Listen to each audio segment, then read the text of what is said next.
बताइए माजरा क्या है, समझाइए। देखिए, जो इस देश की स्थिति है, वास्तविकता है कि इस देश में इस समय 1,25,000 करीब बैंक है, 1,25,000 को बैंक है, और उसमें नोटों हमें की जो प्रवचन नहीं सुनना शरद जी, जनता जानना चाहती है, जानना चाहती है, वही बता रहा हूँ। उसमें जनता जो जानना चाहती है जो हमारे प्रधानमंत्री ने किया है, आज जो पेटीएम के माध्यम से डिजिटल क्रांति का जो निर्णय हमारे प्रधानमंत्री जी लिए हैं, उस निर्णय के माध्यम से आज आपको इस तरह से अपने घर में अब कैश नहीं रखना पड़ेगा, और उसी कैश रखने के कारण घरों में डकैती पड़ती थी, चोरी होती थी, और आज वो कैश आपका सेफ है, आज आपके बैंक में सेफ है। आप अपने साथ किसी भी प्रकार का कार्ड, इलेक्ट्रॉनिक कार्ड लेकर के चल सकते हैं, और उस कार्ड के माध्यम से आप कहीं भी लेन देन कर सकते हैं। उसका सबसे बड़ा लाभ हुआ, सबसे बड़ा लाभ हुआ। जी, मैंने आपको सुना हो, मैं आप लोग वरिष्ठ नेता है, मैंने आप लोगों को सुना है, मैंने आप लोगों को सुना है, आप भी सुनिए। बैंक की संख्या, बैंक की स्थिति बता रहा हूँ। अभी एक सवाल, कहीं नहीं भूखे सो रहे हैं, केवल बेचैनी समाजवादी पार्टी और कांग्रेसाई और बसपा के लोगों किस लिए है कि उनका जो काली कमाई का पैसा था वो सब जब्त हो गया, और उसको जब्त करके प्रधानमंत्री कल्याण योजना हमारे प्रधानमंत्री जी ने लागू किया है। प्रधानमंत्री गरीब कल्याण योजना जो आज मोदी जी ने लागू किया है, उससे बेचैनी आज है। आज अभी यहाँ पर हमारे अभी कांग्रेस के हमारे एक सहयोगी ने आदित्य जैन जी से कहा कि मैं आपके साथ हूँ। उन्होंने पूछा कि कांग्रेस ने, भाजपा ने अब तक क्या किया। मेरा सवाल मैं बताना चाहूंगा कि मेरा सवाल, अभी मेरे एक नौजवान साथी ने पूछा था। मैं एक डॉक्टर हूँ, और मेरा देखिए देश से आज एक सवाल है, सबसे सवाल है। हम लोग ये बात करते हैं कि लोग लाइनों में खड़े हो रहे हैं, जिसका पैसा है वो बैंक में जमा करा रहा है, फिर वो लाइनों में लग के पैसा निकाल रहा है। मुझे कोई साहब अभी बोल लेते पीछे कि करीब 120 लोग, 150 लोग करीब जो है अभी तक लाइनों में मर चुके हैं। तो मेरा ये कहना है कि क्या सरकार को ये पता है कि कितने लोग अपने घरों में जिनका इलाज नहीं हो पाया, उनका डेटा सरकार के पास है कि कितने लोग घरों में मर गए जो इलाज नहीं करा पाए, जो अपना पैसा बैंक से नहीं निकाल पाए, सरकारी अस्पताल नहीं पहुंच पाए, क्या वो अस्पताल जा पाए, और कितने लोग उसमें मर गए घरों में। क्या करते हैं? मैं एक डॉक्टर हूँ, हॉस्पिटल है। हाँ, मेरा हॉस्पिटल है। तो मुझे ये लगता है कि मेरे पास जो मरीज आते हैं उनके पास पैसे नहीं रहते कि वो इलाज करा पाए, तो हम उधारी में सबसे ज्यादा सवाल उनके लिए आ रहे हैं, मैं क्या करूँ, उनके लिए सवाल है, उन्होंने इतना बड़ा पैसा लिया है।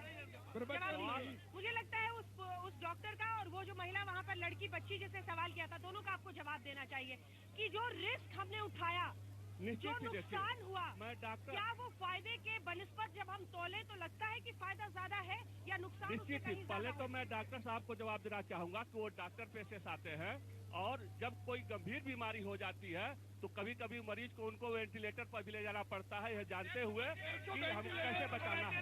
आज वही स्थिति थी कि कांग्रेस के भ्रष्टाचार से इस देश की जनता वेंटिलेटर पर जाने के लिए तैयार हो गई थी, और उसको बचाने के लिए 65% आबादी आज भी गाँव में रहती है। उस 65% आबादी गरीबों को बचाने के लिए हमारे प्रधानमंत्री जी ने इतना कड़ा फैसला लिया, और आज कांग्रेस और बसपा के लोगों को वो इसलिए नहीं पच रहा है कि ये जान रहे हैं कि आने वाले समय में इनको अब किसी सदन में नहीं आने देगी इस देश की जनता, और कहीं भी जनता को जो है इस देश की आज भी आक्रामक नहीं हो रही है। हाँ, पार्टी के लोग आक्रामक हो रहे हैं। आज अभी हमारे नौजवान साथी ने कहा कि आदित्य जैन जी मैं आपके साथ आया हूँ, उन्होंने कहा कि भारतीय जनता पार्टी ने अब तक क्या किया। जी, आप पहले बात सुनिए हमारी। अभी हमारे एक बात ये मैं आपको सुनाऊंगा, अभी सवाल इन्होंने हमसे पूछ रही, देखिए हम ये कह रहे हैं सुनने नहीं आए। आपका फैसला सही है तो पार्लियामेंट भंग कर दीजिए और चुनाव करा दीजिए। पूरे देश में भारतीय जनता पार्टी को एक भी सीट मिलने वाली नहीं है। ठीक है, लोकतंत्र में हम विश्वास, हम लोग यहाँ प्रवचन सुनने नहीं आए। हमने मोदी जी के प्रवचन सुने, अमित शाह के प्रवचन सुने।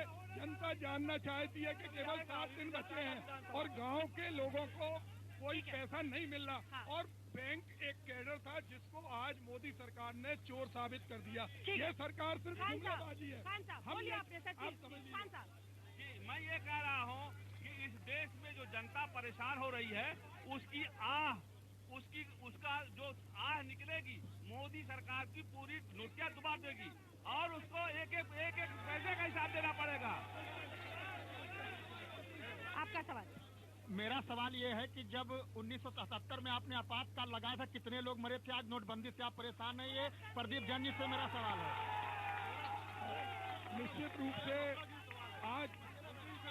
निश्चित रूप से जो हमारे भाई ने सवाल पूछा है वो एक बहुत साहसिक निर्णय था और इंदिरा जी ने कभी हल्के फुल्के निर्णय नहीं लिए। आपातकाल उन्होंने लगाया था देश करने के लिए।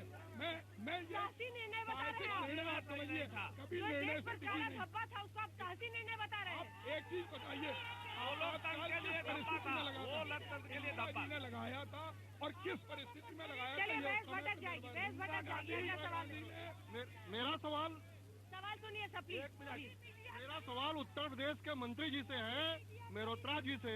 मेहरोत्रा जी ये बताएं कि अखिलेश जी जिस दिन नोटबंदी हुई उसके 2 दिन बाद उन्होंने कहा कि काला धन जरूरी है देश में क्योंकि इससे मंदी में ये काम आता है। तो आप बताइए, मुख्यमंत्री, ऐसे मुख्यमंत्री को प्रदेश का मंत्री रहने का अधिकार है? प्रदेश का सिर चकरा गया। सवाल है यार, हमसे देखिए। जवाब सुनिए, आप ही के नेता जवाब दे रहे हैं, जवाब सुनिए। देखिए, देश के अंदर 150 लोगों की मौत हुई है। उत्तर प्रदेश सरकार ने 2 लाख रुपया मुआवजा दिया है, लेकिन केंद्र की सरकार ने किसी को मुआवजा नहीं दिया। दूसरी बात यह है कि जो ब्लैक मनी है वो इस देश में आती वो नहीं आई। करप्शन रुका नहीं। जो देश का वाइट मनी था उसके लिए लोग परेशान है। मंत्री जी, आपने सवाल सुना नहीं। पास आके पूछूंगी तब सवाल सुनेंगे। एक सेकंड। मंत्री जी ने सवाल नहीं सुना है। रुकिए 1 सेकंड। मंत्री जी, सवाल ये था कि अखिलेश यादव ने कहा कि कुछ जानकारों ने उन्हें समझाया है कि देश में काला धन जरूरी है। नहीं, कभी नहीं कहा ये बात। क्या झूठ बोल रही है। झूठ बोल रही है। उन्होंने कहा कभी नहीं कहा, झूठ बोल रहे। कभी नहीं कहा ये, कभी नहीं कहा, झूठ बोल रहे। ये झूठे लोग हैं, ये झूठे लोग हैं।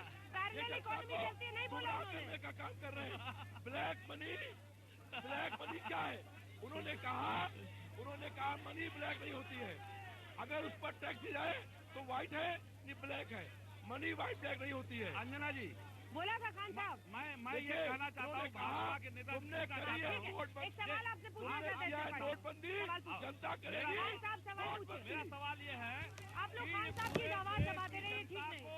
ये भारतीय जनता पार्टी के लोग बता दें, पूरे देश की जनता को राहत कब देंगे? उनके आंसू कब बंद होंगे? ठीक है। उनको मरना कब? आप डेडलाइन दीजिए। उनका कहना है कि कब खत्म होगा ये। खान साहब ने जो कहा है खत्म होना शुरू हो गया है। आज लाइनें दिन प्रतिदिन अब कम होती जा रही है। 5,00,000 करोड़ रुपया कम नहीं हो रही। हमारी कोई लाइनें कम नहीं हो रही प्रदेश को विशेष करके। और आज मैं व्यापारी बंधुओं से भी कहना चाहूंगा, डिजिटल योजना जो है डिजिटल पर, वह योजना ऐसी योजना है जिसमें अगर 50 लाख का ठीक है, कुछ और लोगों के सवाल लेते हैं। हमारा व्यापारी करता है तो उसको आज मेरे 2 सवाल है। पहला ये कि जो नोटबंदी, सवाल सुने प्लीज, सवाल सुने। मेरे 2 सवाल है। पहला सवाल ये कि जो नोटबंदी का फैसला लिया गया था वो ये कह के लिया गया था कि काला धन जो वापस नहीं आ जाएगा, 4-4.5 लाख करोड़ है, वो गरीब जनता के काम आएगा। तो करीब 13 लाख से ज्यादा आ चुका है। ठीक है, तो वहाँ पे सरकार फेल होगी नोटबंदी का। हाँ, दूसरा सवाल ये कि जैसे जिनके पास 50 करोड़ थे, अगर उनके यहाँ रेड हुई 25 करोड़ बचा, वो फिर भी करोड़पति रह गया। लेकिन आम आदमी जो 200 रुपए रोज कमाता था उसकी आपने जो है जो रोजगारी छीन ली, उसको गरीब कर दिया आपने। बहुत महत्वपूर्ण सवाल है।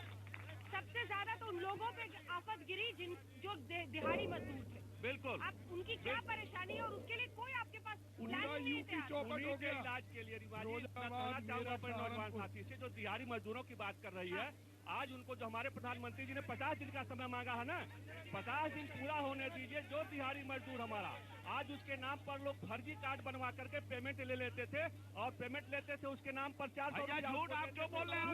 झूठ बोल रहे हो, झूठ बोल रहे हो। अरे झूठ क्या बोलोगे? प्रधानमंत्री झूठ बोल रहा है, आप बातें झूठ बोल रहे हैं, आप झूठ बोल रहे हो। झूठों को लाभ होने जा रहा है। एक भी गरीब किसान नौजवान अब तक हमारे प्रधानमंत्री जी का इस फैसले का विरोध नहीं किया। आज वही लोग विरोध कर रहे हैं जो कहीं न कहीं सपा बसपा कांग्रेस के द्वारा प्रायोजित तरीके से आए हुए हैं। पूरे देश की जनता अब तक कहीं आंदोलन नहीं करे, केवल उन्हीं पर पीड़ा हो रही है। योजना के नेता सबसे अधिक कालाधन रखे हुए थे और काले धन पर मोदी जी ने जो ताला मार दिया उसी के को सबसे अधिक पीड़ा हो रही है। आज सबसे अधिक बदलाव क्यों कांग्रेस के लोगों ने आज उनके नौजवान साथी जो हमारे आदित्य जैन जी के साथ आए हैं सबसे अधिक कार्यक्रम का अंत करते हैं, क्योंकि जब एक पैसा देश ने ले लिया उसके बाद तमाम पार्टियां एक साथ एकजुट होकर देश को बेहतर परिस्थिति की तरफ ले जाने के लिए कुछ करती हुई दिखाई नहीं देती है। देश की जितनी पार्टियां हैं वो सब एक दूसरे पर दोष ही मढ़ रही हैं। और उस लड़के ने बड़ा सही कहा, मुझे लगता है आप लोगों को भी सुनना चाहिए। उसने कहा कि जब एक फैसला देश में ले लिया गया था तो सभी पार्टियां अब एक दूसरे पर सिर्फ आरोप मढ़ रही हैं, कोई बेहतर परिस्थिति पैदा करने के लिए देश में काम नहीं कर रहा है। बनारस की जनता नोट यात्रा में दागेगी अपने सवाल और नेताओं को देना होगा जवाब।